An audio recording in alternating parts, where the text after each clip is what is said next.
I often think about that in my own life. It's like, because of the choices I made here is why I'm up here. And this is something too, and I think you'll probably agree with me on this. People blame a lot of things on the devil too. Absolutely. Because the devil sometimes back there like, man, I didn't do that. Yeah. That was all you, bro. Yeah, absolutely. You know? Yes. We give him way too much credit. And honestly, it kind of empowers him. Yeah. Well, and I think that was probably, man, he's not a dumb being.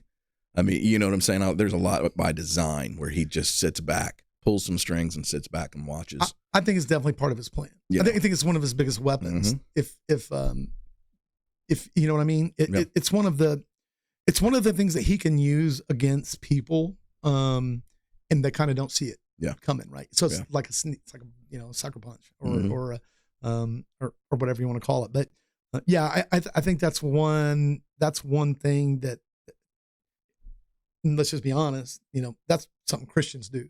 Right. People, followers of Jesus are like, well, the devil did this. Well, no, man, I kind of watched you make the choice that led to that. Yeah. And, maybe the devil dumbed you down or something, right. And it definitely probably whispered in your ear. But at the end of the day, here's a wake up call. At the end of the day, even if it was him, he can't make you do anything.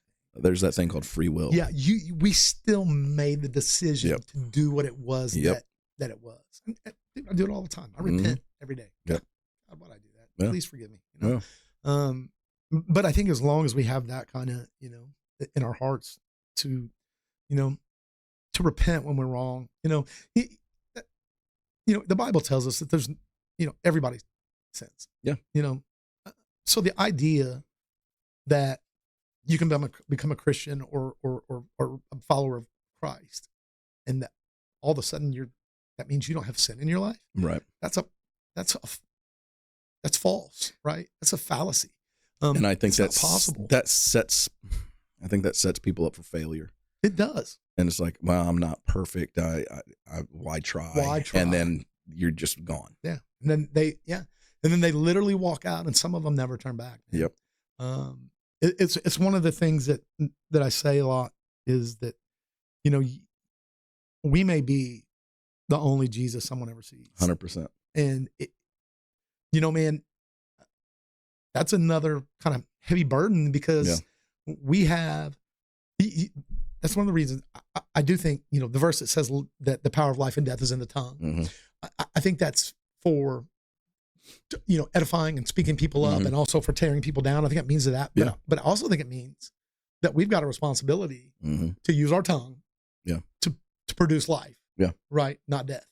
And if we're not telling people about the love of God, not that, not the awful form of witnessing where people say, hey, did you know you're going to go to heaven? How do you start a conversation like that? Yeah. And how do you expect somebody to react positively to it, right? Every once in a while, you may get somebody that you scared to death. And so, okay, you scared them straight. And you know what? That's going to last until they forget that fear. Yeah. But if you teach somebody how much Jesus loved them and what he did for them, if you tell them that, if you can convey that to them, and they grasp that as truth for the first time, that changes everything. Yeah, it's not just lip service and it's certainly not fearing somebody into doing something. And I don't think we should ever scare people into doing stuff. Not only, and that goes for, no, that's anything. For anything.